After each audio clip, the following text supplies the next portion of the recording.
Alrighty, so this is a topic that has come up quite a bit in the comments.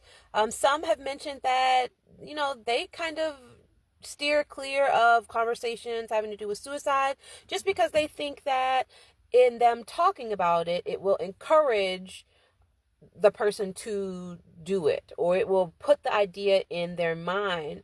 And while that is a way to think, I'm not going to just throw that out and say no, there's no truth to that. All I will say is this: research has shown that that's actually a myth, and research also supports that, actually talking about it with a person who may have suicidal thoughts could potentially save their life. So I want to add that, and let's just unpack this a little bit.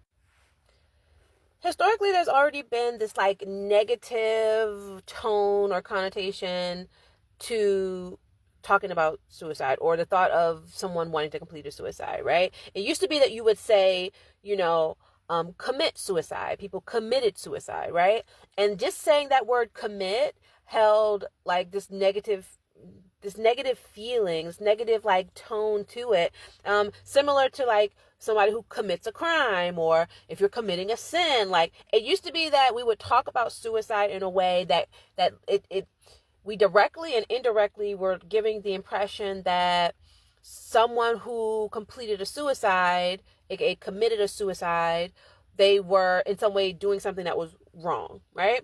And we could talk about that in another video, whether it's right or wrong. We could definitely talk about that. But for this particular video, I just want to say that historically, society has sort of responded to those who have completed a suicide as if those individuals have done something wrong. And so when we talk about, initiating conversation about suicide, the person who is in crisis, who is actually experiencing those suicidal thoughts, they may already sense that people will interpret their suicidal thoughts as them committing some type of egregious sin, or them committing some type of crime, maybe not a legal crime, but just crime against them.